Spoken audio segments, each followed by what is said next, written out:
Welcome. This is Marnie, and you are joining me for Marnie's Friends Perspective Transformation. Today, we're going to be talking about how to do presentations and take them from boring to brilliant. Our guest today is Buife Nomeh from Nigeria. We're excited to have her here, and in just a minute, I will introduce her. But I want you to grab a notepad or some way to take notes, because during this interview, we're going to talk about the importance of your root and how to identify it, how and why to respond to people's call for help, how to develop strong content for your presentations, the key to creating a simple structure, the value of intense preparation, and how best to invest your time, the introduction to story vaults, the burning bush effect, the fig tree effect, and how to impress without a signal word, plus the most important thing to contemplate as you create your bio. Our guest today is Buife Nomeh. She is an author, speaker, and speaker trainer whose stories, strategies, and practical presentations help women find their God-given purpose and voice. You will discover from scripture how to communicate your ideas confidently and effectively so you can inspire and equip your God-assigned audience to take action. Buife's website is her name, www.buifenomeh.com.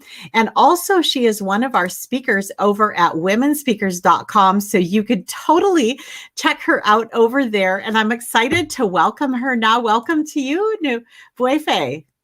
Thank you so much, Marnie. And hello, everyone. So good to be here. Thank you for having me, Marnie. You bet. And we are about 9 or 12 hours apart here from the United States to Nigeria. I think it's 5 hours apart. Only 5. Yes, wow. I think so. I know Kenya's like 12. So yeah, you are just closer to us. Yes, we are. Yes. We most definitely are. That's awesome. Well, you actually run an organization that helps people with their presentations. What is the name of your company? So it's called Panache Image Consults, and we help our clients who are basically working professionals to deliver their presentations in a professional manner, because we want them to get results from every presentation they make. So when you joined us at womenspeakers.com, I was like, you're coming on. You're going to share with us some of the secrets that you share with your trainees in your program. And I'm excited to have you here.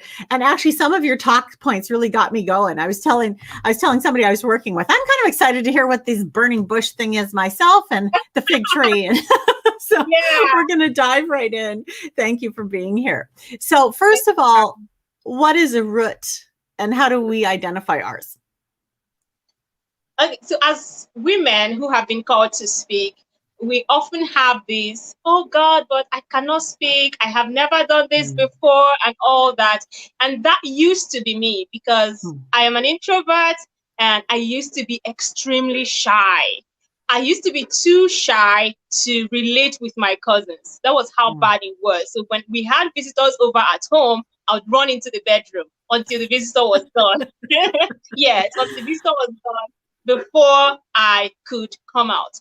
So when God started inspiring me, like letting me know this is the path I want you to take, it was quite difficult for me. So he began to show me other people in scriptures who, when he called them, they too were not as excited as I was at the moment, at that point. People like Moses, Jeremiah. Moses literally said, God, I stammer. I don't have eloquence. So I think I'm the wrong guy for this job. And Jeremiah said, I'm only a youth. I can't speak. I'm only a youth. So, but God said something to Jeremiah. He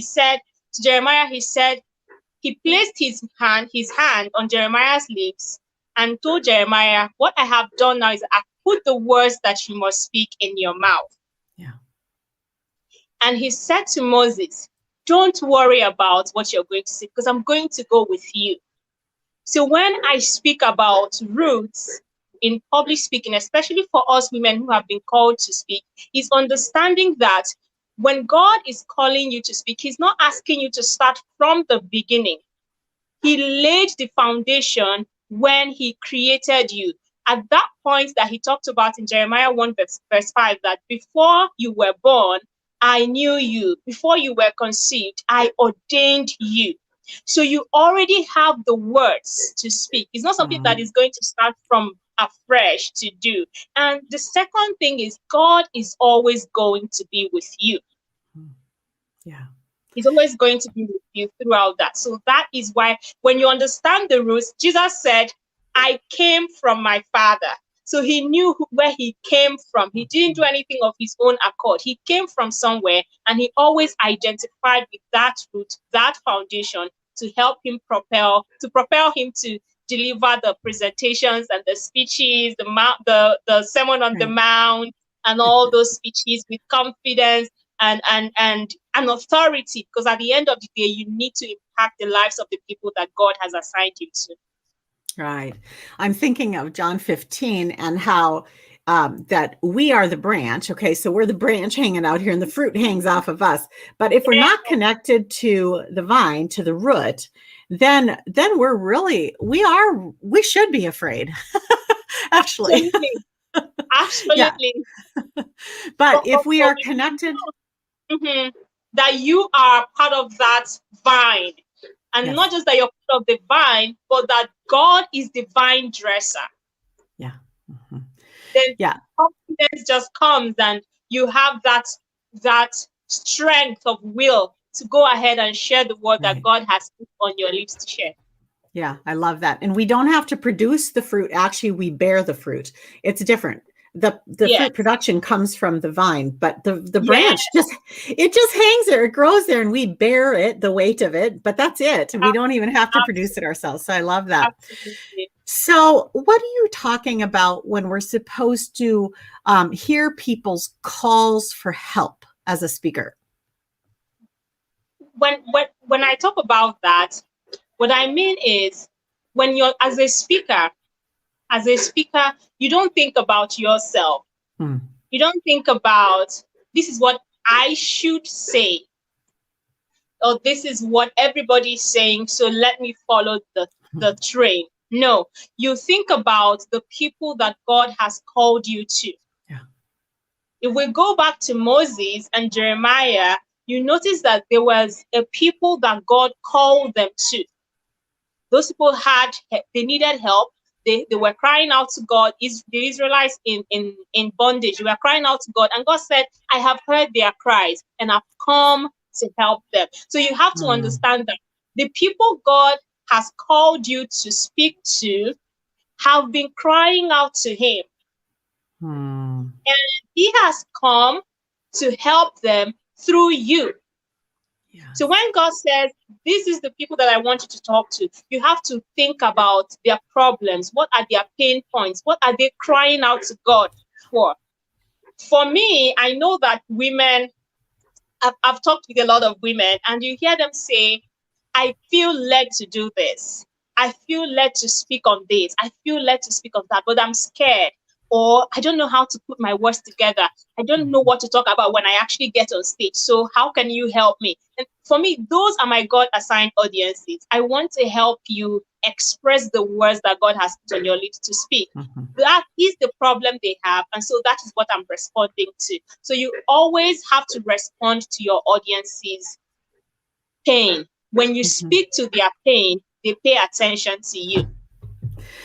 You know, and that's kind of where we're going to talk about this as we go through the conversation here too later, but that's where the confidence is to say, pick me, because it isn't like you're saying, because I'm so stellar or because I'm so perfect or I'm so much better than you. It's because you have a calling to actually bring water to the thirsty and bring aid to the hurting, right? And so if you hold back, if you hide your light under a bushel, if you hold back, it's not humility. It's really saying, I don't believe this calling is real. I don't believe I'm the one. Or like Moses, pick somebody else. You're really not stepping into what God calling you to do. So I love that focus on the hurting and how no matter if they're hurting like seriously depressed or in the hospital, like not just that, they just need the information that's in your head. Yes. They need that. They need the experiences, that the lessons You've that you have had. learned from your own Mhm. experiences, Yes. what you read in school. So for some people, it's their business. Their business Yes. isn't going as well as God has ordained or blessed it to go. Mhm. Yeah. Right. Because God said in the book of Genesis, chapter 12, that I'm going to bless you and make you a blessing, dispensing good to others. I love how the Mhm. Amplified version of the Bible said, dispensing good to others. I love So that. it's very, very important that you find those others and dispense good to them. It's not something that is rocket science, but just being humane and understanding that the same Right. challenges that you've gone through, others are going through that as well. Right. And that just you being a little farther along on the journey, it gives you a different perspective that can help them where they are on the Yeah, journey. So, yeah. keeping this all in mind, then, how do we create and develop this strong content that's really going to resonate with our audiences?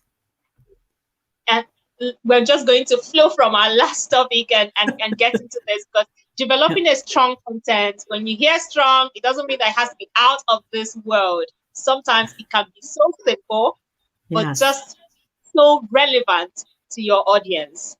Simple yet relevant. And when it comes to developing strong content, I always like to say, start from the known and Mm. then move into the unknown.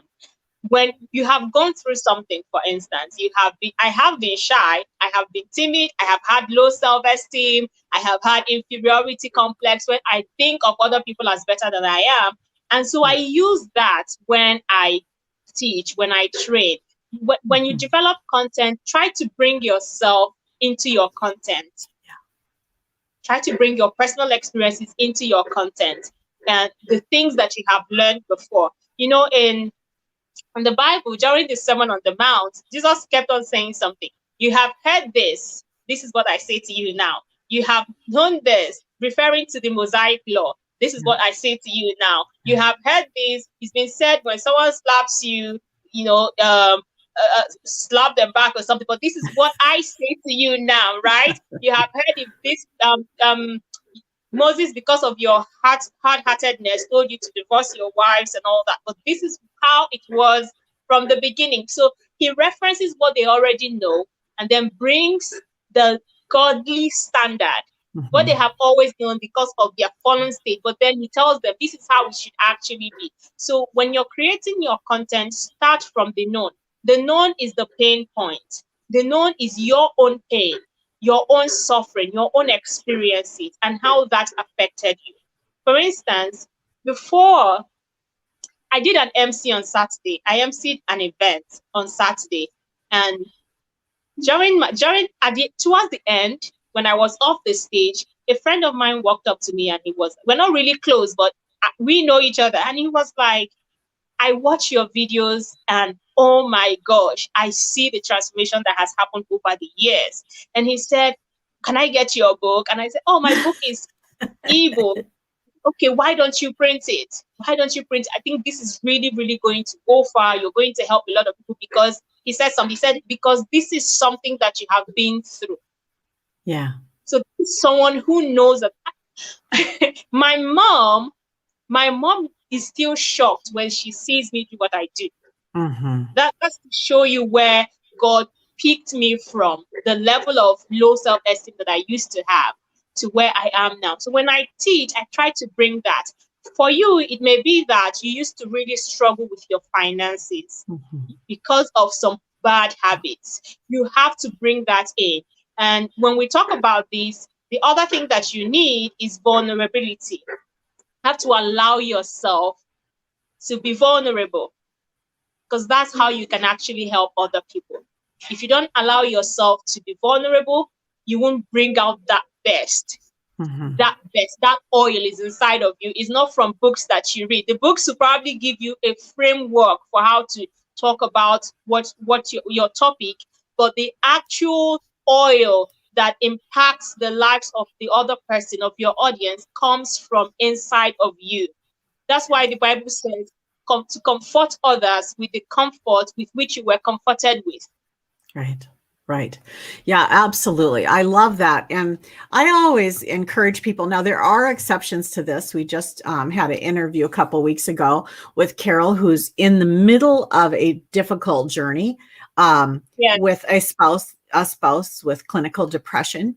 And they're in the middle of that journey. And she's written a book about that. But typically, I'm going to say that usually what works well in presentations and in writing books or tutorials is that you have had this trouble in the past, you no longer have it.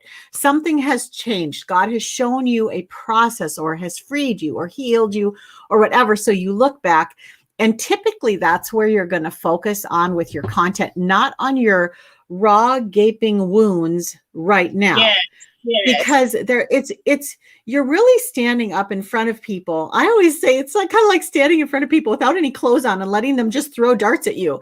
And you don't want to do that with your raw gaping open wounds. So when we're yes, talking here about content from your own life, it's mhm, content from the struggles you had in the past that you have yes, overcome, and they're now kind of scarred over. So even if somebody hits them, they don't hurt anymore, but you still yes, have the proof that that was part of you in the past. And so I think that that's really important to keep in mind too. You are not always supposed to just go and stand in front of people with your mm, gaping wounds and let them just say yes, anything about it. This is more for the times afterwards. And you're such like, I look at you, Buife, and I think what an encouragement to the viewer who is thinking, I could never speak. I could never get in front of people. And look how eloquent you are and just beautiful and so full of joy, doing exactly what God created you to do. But that didn't feel right. It didn't feel good for a long time. That felt so, impossible. yes, Yeah. absolutely, absolutely, it did, Yeah. So it did. let's talk. Yeah. Let's talk about structuring. So we've got some content now. And one of the ways I do it, and then I'm going to have you share, but one of the ways I do it is I have either an Excel document, a spreadsheet, where I just list all of the points I want to cover, or I do it on Post-it notes. And then I can, like a puzzle, I can kind of move them around, put them in the Yes, order that they should come. So when you yes. talk about simple structure, what do you encourage your students to do? What I tell them to do is to make a list, just like you have said. Yeah. You make an outline, but I am more like the pen and paper kind of girl. So I like to use my pen and paper and Mhm. actually list out everything. Yeah. List out what are the points you know that if I share this with my audience, it will help them. List them out. What are some examples that I can cite? List them out. Are there any statistics that I can quote? List them out. Just as many ideas, as many points that come to you, list them out. That is your rough draft. When you're done with that, Mhm. you can also include stories that can help you. So when you're done with that, I often like to say, think about the time that you have to present, because that is very important, Yes. so that you don't overload your time with much content. So depending on the time that you have to speak, you then narrow down those points that you brainstormed, you had written down into probably the top three. I often advocate for top three. What are Yeah. the top three most important that you feel this is what I must talk about? If I don't talk about any other thing, this and this and this must be shared today or during this presentation. So list Yeah. circle out those ones and then create a new list, putting them in a logical order. Which one should come first? Which one should Mhm. follow after, and which should you discuss last? So when you have that template, it depends on what you're talking about. If you're talking about, if you are sharing if you're giving information about how someone can overcome depression, for instance, you may want to start from what the person is missing, what the person feels currently in the cause of having that, in the course of being in that depressed state. Then you can enter into what they can do, because sometimes when people are depressed, they feel they Mhm. can't do anything. So you can then move them to what they can actually do from that weak state that they are, from that hopeless state that they are in. What are the simple things that they can do? It may just be hanging out with friends or something, or just listening to an inspirational song or depending on you and how you overcame that and what God has laid on your heart. So that can be the next steps. And finally, you can then ask them to choose one thing that they're going to do now, or to take the next big step after they have taken the small steps. It just depends on the topic you're speaking on. After making that, the other thing that you put is an opening and a closing. Yeah. To tie up those two. Most times people have their main points set out, but forget about the opening and the closing. So at the end of the day, they find it difficult to get into the body of the speech. And when they are done speaking, they find it difficult to close because they don't know where and what to close from. So it's really important that after you have gotten your main points, that you create your opening and your closing, and then you're ready to go. Yeah, right. And as you're doing those main points in the center, you want to make sure that any story you tell or any analogy you use or any image that's up on the PowerPoint or whatever directly relates to that main point. It can't be, I kind of wanted to fit this in here somewhere. It shouldn't be like that. It should be that it really supports that main point. Yeah, I love that. I love that. So what is the value of intense preparation and how do you best invest your time? The value cannot be estimated because it's so important. It's so important. I say never ever wing your presentations, no matter how good you are. Why? Because every audience is unique. Every audience is different. Every situation is different. You may have delivered a training or a presentation in the morning the last time you spoke, but this time around you've been given a time in the afternoon. So you have to prepare. You have to work on how you're going to start your presentation, how you're going to deliver the body of the speech, and how you're going to close. You also want to prepare any stories you're going to tell. You have to, because sometimes, because we live the stories, we want to tell everything, every bit and bit of it, but there isn't always enough time to do that. So you want to make sure that you think about the story and, let me use the word, edit it, not to remove, not to make any false statements, but to just edit the things that you don't need to say, but still pass your message across, still tell the story the most authentic way and keep it short. Then if you're going to use any prop to demonstrate any point, you also want to get that ready. And I like to say, when you are rehearsing your speech or presentation, rehearse with that prop. If you have a slide, make sure that you rehearse with it. And talking about slide, make sure that your slides are simple. They are not overly worded with lots of words, but that you have pictures. They are very concise. And most importantly, you don't depend on them. Yeah. If you ever have to depend on your presentation slides to deliver your speech effectively, you are not well prepared for that presentation. Okay, so I love this. So one time I heard that for every minute of presentation, you should spend 6 minutes in preparation for that 1 minute. And I think that's good. Another point, put it 60 minutes for 1 minute. So, wow. We're talking about a lot of prep time, which is why when people engage a speaker, they're getting somebody that has really done a lot of work compared to somebody that they just know who has a nice story to tell and comes up and tells a story. And like you said, it's rambling and it has all the, and it finally gets to the point. But as a speaker, you really want to prepare these, practice them. Even the way that I started, Buife, is I actually videotaped myself doing the presentations. Yes. Yes. And it really helps you to see where your mannerisms aren't quite right. I did a lot of crossing my arms. It's like, that doesn't really work on stage.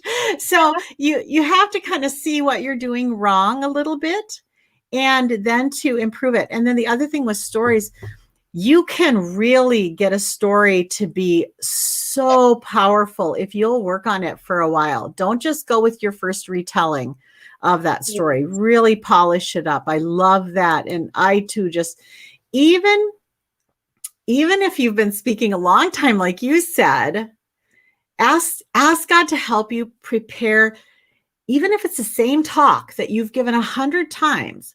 Ask God to make it personal for this audience, and He will. True. Yeah. Because every audience is different.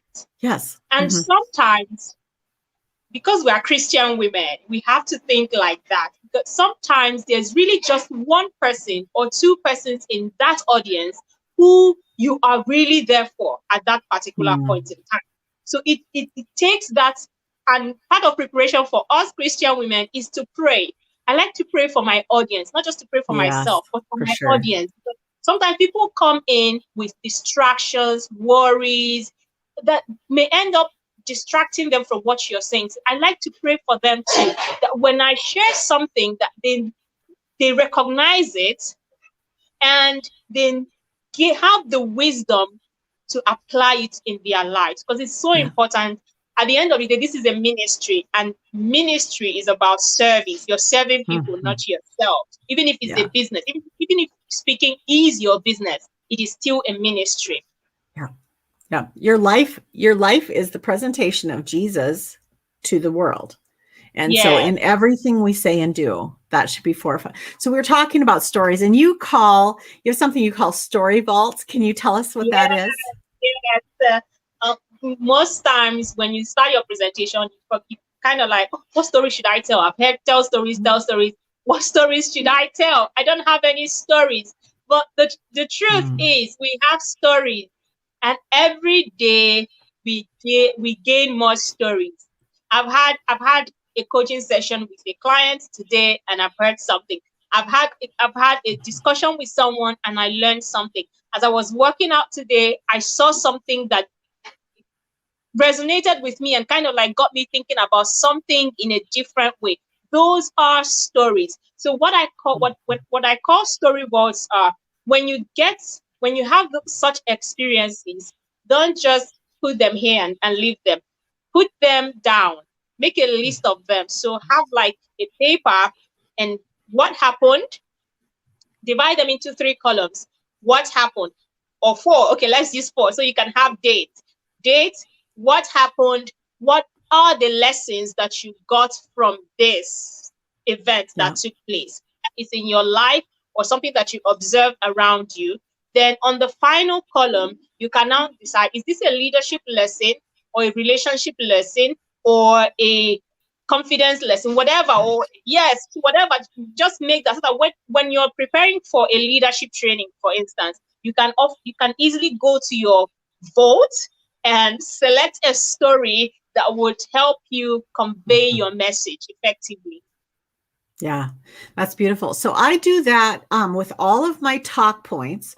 So I've written several books, and I have an Excel that includes what you say, the main point of it, what category it's in, where it came out of, like which book, which page number, the keywords in that story. Like, is it about little Johnny? Is it about him building the shed with his dad? So I've got, the keywords so that I can always find it. But what's beautiful is when you include like what you said, and I always put a scripture reference. If it has scriptures attached to it, I put scriptures in there also. So in a spreadsheet or an Excel document, you can actually sort that by anything now. You can sort it by reference. You can sort it by date. You can sort it by topic category, right? And so as you build this vault, and then the other thing I do too is I have a master PowerPoint slides that go along with those stories. So as I go to build my presentations, I sort first, then I find out which ones are going to go in here. And then a lot of times, like the very last time I did it, then God brought 3 new stories to my mind that I didn't even have on my list yet. And so I got to add those to my story vault. I love the name of story vault. I think you should coin that and create a product for that, because that's amazing. That's a great term, a story vault. Tell us about your burning bush effect. Ooh, wow. So I'm working on a book. It's called Speaking God's Way. So I've been as I was doing the research for the book, I started from where God started me from, which was Moses, Genesis and Moses. Yes. And when Moses was in the wilderness, watching over his father-in-law's flock, he saw across from him a bush that was burning. And he looked again and he realized the bush was ablaze, but it wasn't really burning.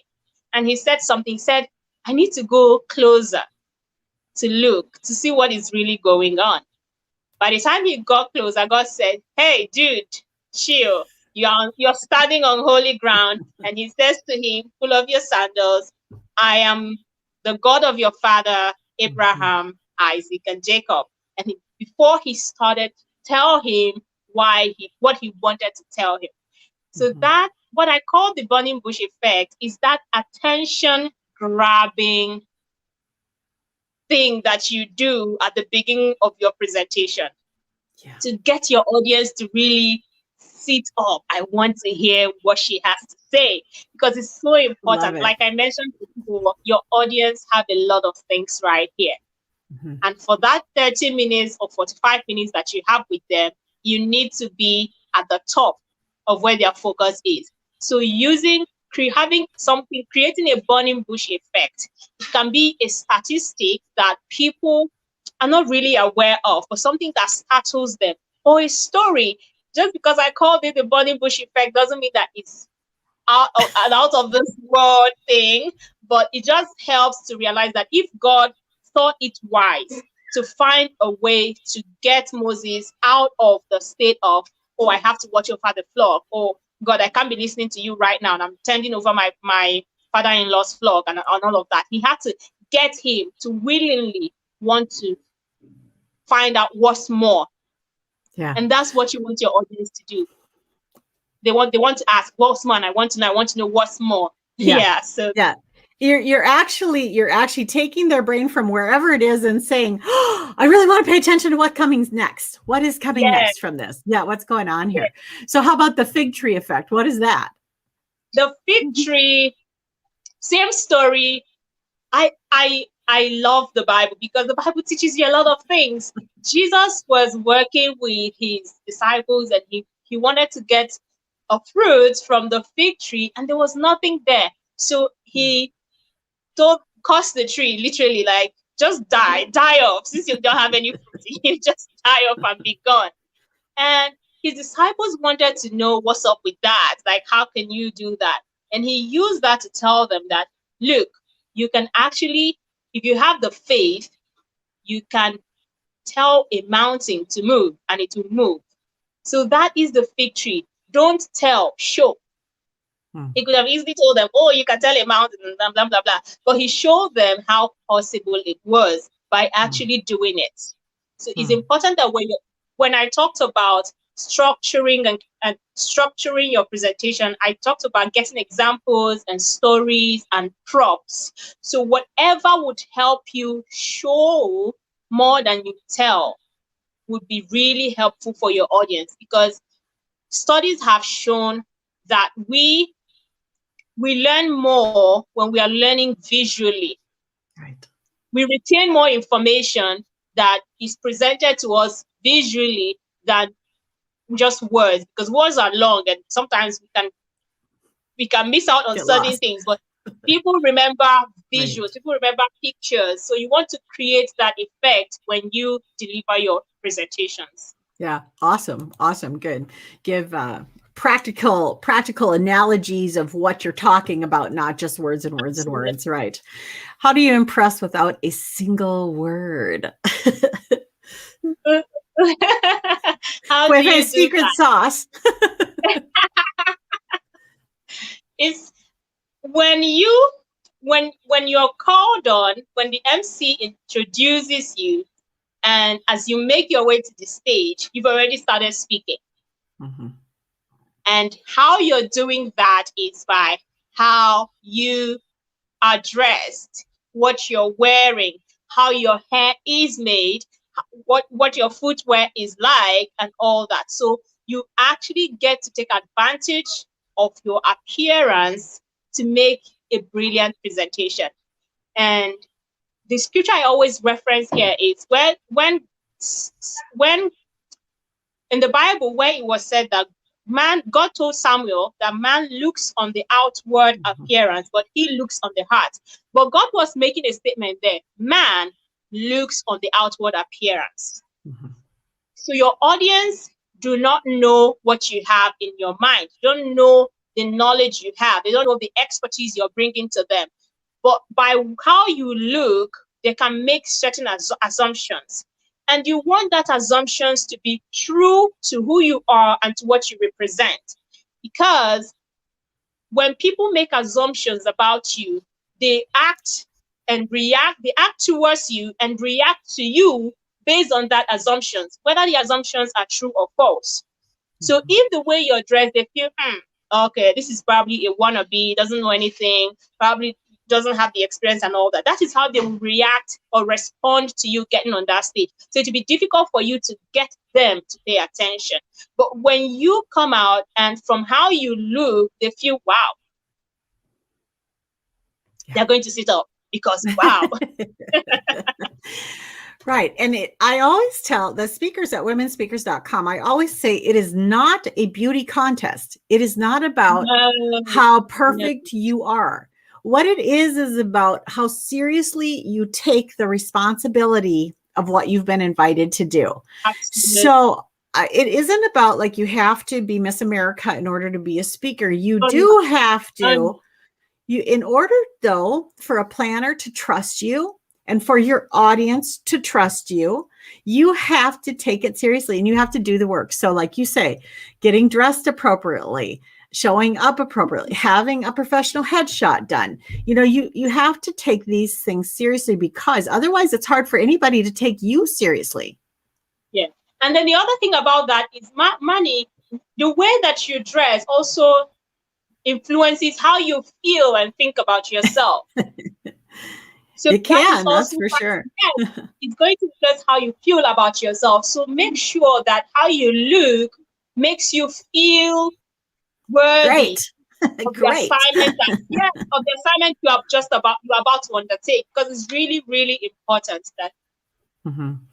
And another thing, just talking about clothing, it is not a good idea to wear an outfit for the very first time when you're giving a speech.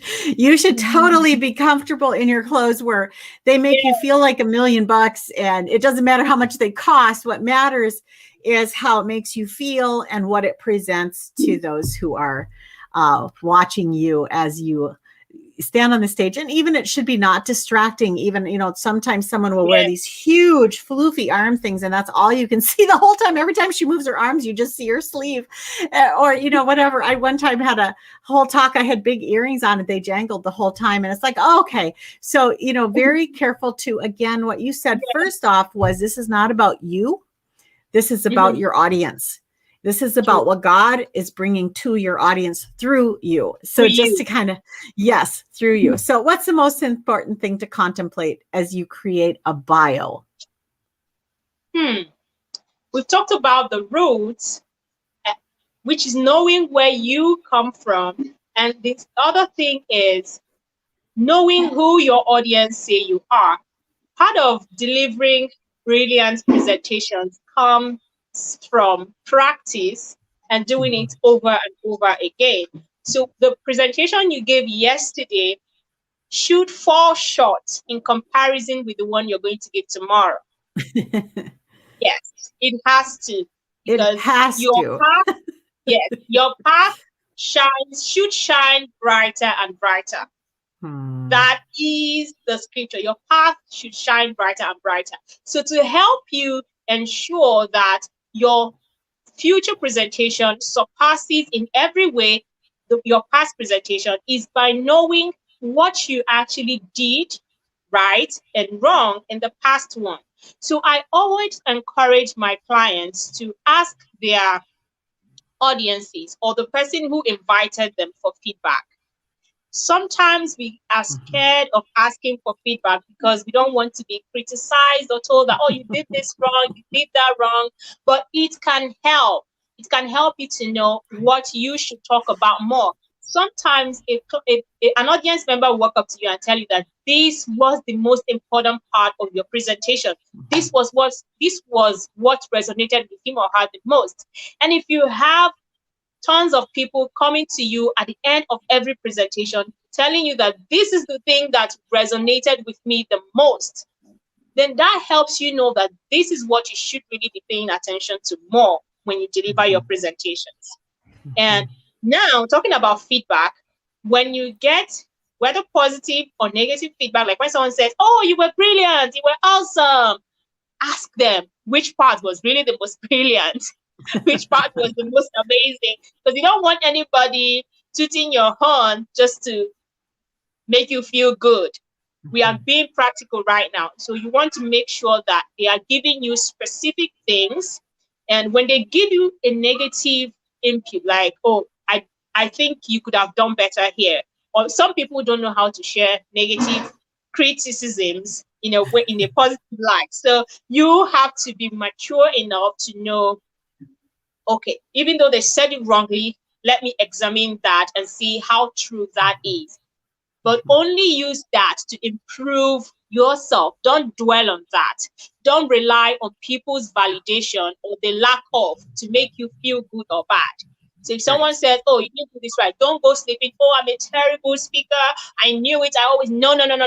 Your validation has already come from God. So that's not what I'm saying. If someone says, "Oh, you were amazing, you were this," don't let that get into your head that you start feeling too good to listen to God's guidance for your next presentation. So please, there's that balance. That balance. Yeah, no, I love that. And, for many years, I think I'm to the point now where I do like what you say is so good. God is the one who validates us. But when we get those feedback forms, it can either go to our head or crush our heart, one of the two, right? And so for years when I would get them, I would kneel down next to my bed. I'd lay them out on the bed and then I'd go through them, and I would just yield everyone to God. And that would help me not to get proud as well as me not to get crushed when there was a bad one. And, there tends to be somebody in every group who it's their calling to let you know what you can improve, which is awesome, actually, which is great when you can receive it. But it's actually good, yes. But because we all just want everybody to love us, it's a little hard to take, and especially like you say, if somebody doesn't know how to present it. But those are so important also. And just to come back for a moment here, we're almost done with this interview, which has been so wonderful. But to just talk about the bio, when you're doing a bio, what's really important for you to do is to let people know why you. That's what's important. And we tend to not want to toot our own horns or to mention things, the big things, but the important thing in a bio is that you do. Now, in your long bio, you get to also maybe include some other stuff, but in a short bio, it has to be very hard hitting. And I always say, if you don't know how to write a really good bio, go to the bookstore or go to Amazon to the bestsellers, look on the back jacket where they describe that author in that short little teeny box. Model yours after that, and you'll be right on track with what people need. Or go, the same thing, if you know a great speaker who has a website, also go to their website, check out their short bio to see how they wrote theirs and be on your way. Yeah, because a planner needs that short bio, both to introduce you from the platform as well as to copy and paste into her program that you're coming to invite her audience. And so you have to have really a great short bio. Well, Buife, this has been absolutely fantastic. So fun. I'm so excited to share you with our listeners and our audience here. And I want you guys to know you can reach out to her directly at her own website, which is buifenomeh.com. When people go over there, what are they going to find? A lot. A lot that can help them improve the quality of their presentations. There's a free webinar there that they can sign up for on how to deliver impromptu presentations. Because sometimes you attend an event and someone says, "Oh, could you share a word with us?" Or you are at a meeting, could you share, what do you think about this? And people are often not at, where should I start from? What should I say? And all of that. But in that webinar, I teach you how to deal with the anxiety, as well as how to quickly structure your ideas, your idea in a way that flows logically and freely to share with your audience. Nice. So, Cool. and then you can also get my book right there as well. It's an ebook, so you can get it anywhere you are in the world. That is our contribution from Nigeria to the world. Awesome. Awesome. Well, thank you so much for being here. You guys can also invite Buife to speak at your upcoming event or at your online presentation or conference via womenspeakers.com. And it's been so great to have you all here today. I hope you have a wonderful rest of your day, and we'll see you next time.